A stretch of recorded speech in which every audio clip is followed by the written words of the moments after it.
¿Cómo están? Buenos días. Desde la Asociación de Fiscalizadores van a llevar toda esta información a la Contraloría General de la República para que sea este organismo el que fiscalice este criterio que se ha aplicado con la empresa Penta y también el criterio finalmente que están manejando las autoridades del Servicio de Impuestos Internos. Estamos junto a Juana Pablaza, el expresidente de la Asociación de Fiscalizadores del Servicio de Impuestos Internos, quienes han rechazado tajantemente este criterio aplicado a la empresa Penta. Juan, ¿cómo está? Buenos días. Hola, ¿qué tal? Buen día.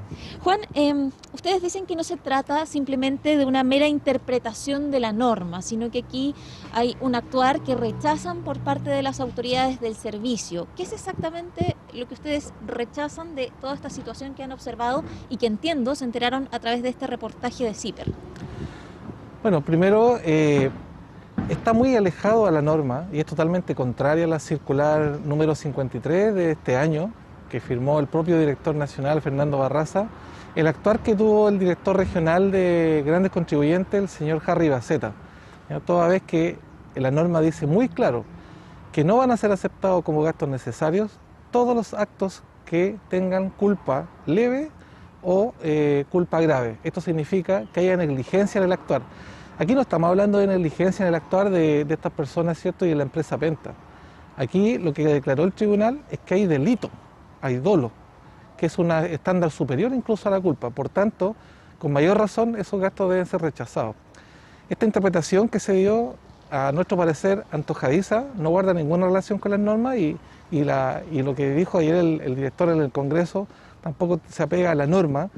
Y lo que nosotros queremos efectivamente es que esto se investigue más a fondo y por lo tanto vamos a ir a la Contraloría para que determine, primero, si actuaron correctamente o no, pensamos que no, y segundo, si están apegados a la norma. Y efectivamente el trabajo que se hizo de parte de los funcionarios rechaza estos gastos, según lo que se planteó ayer en el Congreso, ¿cierto?, a las 3 de la tarde cuando fue citado el director, y finalmente, ¿cierto?, el director regional de Grandes Contribuyentes habría optado, ¿cierto?, por devolver parte importante de estos gastos. ¿Qué les pareció la exposición del director ayer ante la Comisión de Hacienda de la Cámara? Bueno, como funcionarios y como fiscalizadores de impuestos internos, nos sentimos mal, muy mal representados, ¿cierto? No tenía nada que ver, digamos, lo que él estaba diciendo respecto a lo que se le estaba preguntando. No había ningún argumento válido, legal, ni siquiera normativo respecto a las respuestas que se dan. Y por lo tanto, por eso mismo que nosotros ayer nos convencimos, ¿cierto? Y sacamos esta carta anunciando lo que íbamos a hacer y también lo que pensábamos como asociaciones. Las respuestas se han enfocado en las filtraciones más que en este criterio que aplicaron particularmente con esta empresa. ¿Qué pasaría si ese criterio se aplicara a otras empresas, por ejemplo, las ISAPRES? ¿Qué significaría en la práctica? Bueno, dos cosas. La primera pregunta tiene relación a que para el director la gravedad absoluta en esto no es la interpretación, sino que es la filtración. Y ha anunciado una cacería de brujas en el Servicio de Impuestos Internos, cosa que rechazamos tajantemente. Porque aquí el problema principal es por qué se está beneficiando un grupo económico cuando la norma dice otra cosa. Aquí no hay chilenos de segunda y primera categoría. El domingo la gente fue muy clara en las urnas y justamente este tipo de situaciones son las que se deben erradicar. Y en segundo lugar, si este criterio se llegara a aceptar inclusive o se dejara como un estándar, efectivamente las ISAPRES podrían, ¿cierto?, pasar como gasto todos los honorarios de los abogados pagados por las denuncias y las demandas que hacen los usuarios cuando estas unilateralmente suben los planes de salud, por ejemplo. ¿Cuál es su postura respecto de la forma en que se eligen las autoridades al interior del servicio? ¿Se requiere una reforma a todo el sistema? Yo creo que claramente después de los casos Johnson, Sokimich, Penta, ahora nuevamente Penta, ¿cierto?, y otros más, el caso Heller, ¿cierto?, que el director no se quiso querellar cuando los funcionarios habían dicho que sí había dolo en esa empresa. Efectivamente da cuenta de que hay que revisar los procesos de quién llega como director, pero también nosotros reclamamos autonomía, ¿ya? Y dentro de un par de meses vamos a presentar una propuesta de reforma al sistema tributario, que incluye más que una reforma tributaria justamente lo que queremos para nuestros impuestos internos. Un director que dure más, que sea independiente en las decisiones, ¿cierto?, que no esté forzado por ningún gobierno de turno. Eso es lo más importante, y que tome decisiones autónomamente, porque al final del día la gente se vuelca contra el servicio por determinaciones que toman 2 o 3 personas, cuando los funcionarios actúan apegados a la norma y de otra forma.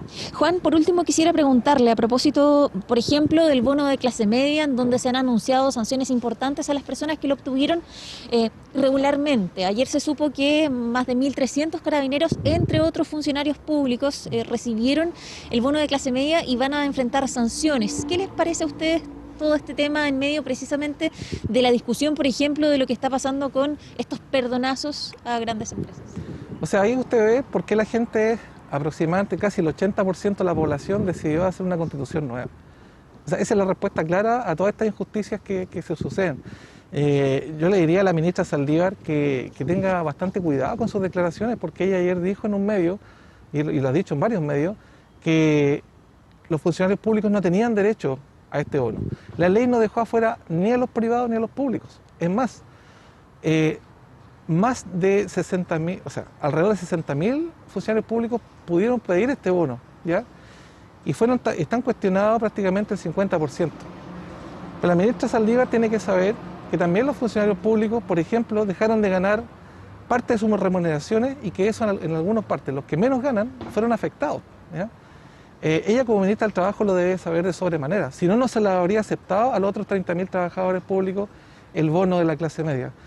Y en segundo lugar, también el ministro Briones en el Congreso, el mismo día de ayer, durante la mañana, en la sesión de la Cámara de Diputados, también él dice con fuerza que esto hay que cobrárselo a estas personas porque no les corresponde y que aquí nadie se puede pasar de listo.